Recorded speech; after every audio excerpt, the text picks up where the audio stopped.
Should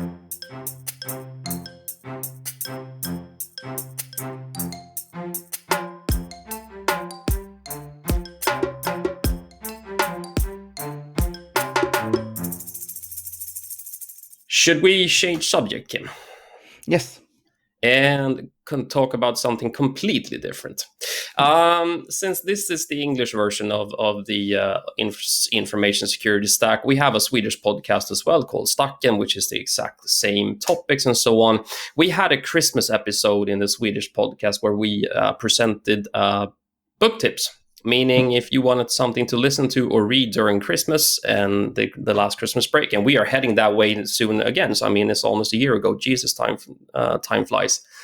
But anyways, we recommended a book called Dare to Lead by a woman called Brené Brown, who written that book. It is a book regarding leadership and her own experiences within leadership and so on. And within that book, she had something called a Raving inventory, meaning things you could a checkbox lead or checklist rather, called the Raving inventory, which you can fall back on and start to ask yourself questions on how you lead and what is necessary for your own leadership and what you actually might need to think about when you lead others. So of course we'll link the descriptions and everything in the episodes, but we thought we would in the next 7 episodes talk about each step or each point that she has written down in the Braving inventory. And remember, this is not something just for managers. For every individual, Braving inventory is great to consider and reflect upon. Because when it comes to interpersonal communication, Braving inventory is great. So it's many say Dare to Lead. I'm usually forcing people to read that book within my company. Mm-hmm. And people ask me, but I'm not the leader. Why do I need to read Dare to Lead? You're a human, so you have a lot of valuable things you can get from that. And are you being led by someone? Mm-hmm. Yes, usually you are. There's very few people who is not a leader nor being led. No, let me point out that pretty much does not exist. You might lead in some cases and you might be led in others, but you will be exposed to both situations in your life. So even if you're not a manager at work, you are a manager at home, because you might have kids or you might have a family or you might live with a family and you need to make sure that your family is doing proper job as well. So leadership goes in every essence of your life and every step of your life. So it does not just relate to your office or your work. So the Braving inventory, essentially, the Braving is each letter in the word Braving stands for boundaries, reliability, accountability, vault, integrity, non-judgment, and generosity. And hence we start with the B, called boundaries. We will discuss each and one of them in coming episodes. Yes. But we start today with boundaries. So, Daniel, what does she mean with boundaries? Well, simply put, what is okay for me or what is not okay for me, as Brené states it herself in the Braving inventory. Boundaries, you respect my boundaries, and when you're not clear about what's okay and not okay, you ask. You are willing to say no. Hence, what is okay for me might not be okay for you. What I like, you might not like. The way I want to be led might not be the way you prefer to be led, and the other way around. So essentially, it is regarding setting the unofficial, which needs to be official, boundaries for myself. When does someone step over the boundaries for what I deem as good behavior or bad behavior, good leadership, bad leadership? And when do I dare to say no if I feel like my boundaries have been crossed? So in your case, Kim, do you have any boundaries which you feel is just completely off limits that might not be okay for others, and so on. So that is the whole reason for why we need to openly discuss what is okay and not, because I have no clue what you like or what you don't like unless you tell me.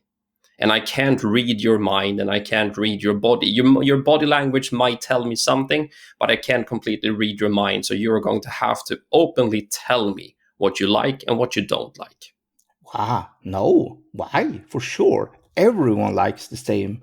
If you are fine with something, then everyone should, of course, be fine with that. Why?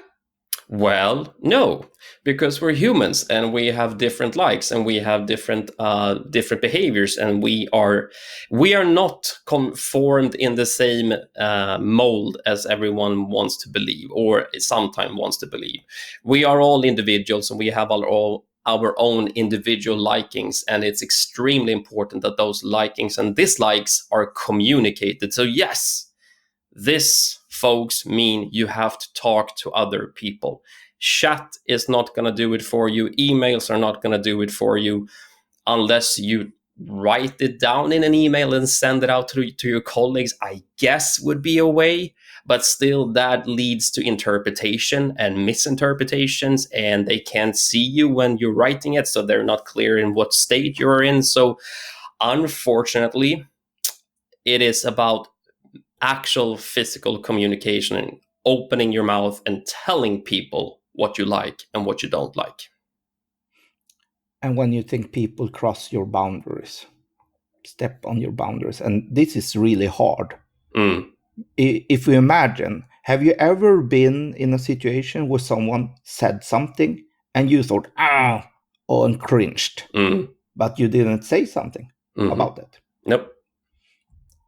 I've never experienced that, ever. No, because you're mostly the person who says things that make people cringe. So, exactly.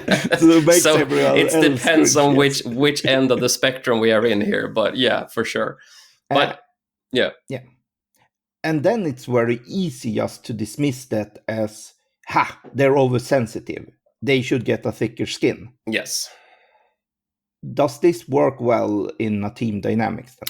No, it doesn't, because it will cause friction, and it will cause people to be upset with each other, and it will cause people to not wanting to communicate or work together if those boundaries are being stepped upon or crossed too many times. To your point, just a simple thing as what I might think is a funny joke might not be funny at all to other people. And yes, we can go into the whole discussion of people being way too sensitive these days, and I'm not a big fan of the whole I'm a victim culture that is going on in the world right now. But to be fair, if someone does not like my joke and the way I tell my jokes, maybe I actually have to scale back in that environment to make sure that we can actually coexist, and not cause a friction or not cause what essentially could be a conflict or at least a difference in opinion. But if we at work sets, these are the rules, how we should all behave and what we should like and not like here at work. Surely that would work. Yes, it would for a short period of time, because we can absolutely live under those types of circumstances and rules for a period of time. Yes, because just let's say we're going to work together for like 4 months. Okay, so then at least I know there's a time limit for what I have to endure, essentially. So if we agree on how to work, act, talk, communicate for 4 months, and those choices might not be my top 5, but I can at least conform with the idea for that short period of time. But if we are supposed to work together over a longer period of time, let's say a couple of years, eventually, if those things that we agreed to are crossing my boundaries of feeling just, I shouldn't just say safe, but feeling okay to work in under those circumstances, if that is the case, eventually I will start to feel like this is not going to work in the long run, and I'm going to get upset eventually, or at least I'm going to tell someone off, like, this is not going to work. And or to your point, I might not say anything, and that's even worse, because if I don't say anything, I just accept that I have a working environment which I don't like. Then I'm going to start to hurt myself emotionally and mentally instead, which is just going to make going to work no fun. So for a short period of time, yeah, absolutely, we can just set, these are the rules, you're going to have to adhere to them and just accept them for what they are, and that's okay. Over a long period of time, yeah, no, my boundaries and my personal opinions needs to be stated, so at least we can know and accept that we have a difference in opinion, because that's essentially what needs to be communicated. I'm not in agreement with this, but at least I can work under these circumstances. Or I'm not in an agreement with this, and I can't work under these circumstances. And that's the whole point of explaining what you like and don't like. But you really mean that you can't get people to like something just by telling them you should like this? Well, we let's take a hot topic: licorice ice cream, which, according to everyone in the world, is just the best thing since sliced bread. Well, I can occur to a certain extent, but it's not my total favorite. But if you continue to say that I need to love licorice ice cream because you do it, I'm gonna struggle in the end, because let's face it, it's disgusting. So let's be honest about it here. So that is going to cause a friction. And even though we're joking now, and that is a very minute topic, simple things like that can start to piss off people to the extent that I'm gonna struggle to go to work if those minute little things stack up and add up. Let's say we add a couple of hundred more on top of those, then my situation is going to be unbearable, essentially, because I'm going to have to do things which I don't like. But surely you can get high-performing teams anyway. Well, as I said, yes, you could for a short period of time, and as we haven't really discussed it in this pod, but if we are a stage 1 team, in the sense that we are a new team, and I just set the rules for the new team as the team managers and manager, and say this is the way we're going to work for the next 6 months. You are going to adhere to it, because no one is going to say no, essentially. No one's going to, we're just going to agree to the fact that that's the case. And I can create a high performance team for a short period of time. But over a long period of time, no, we're going to struggle.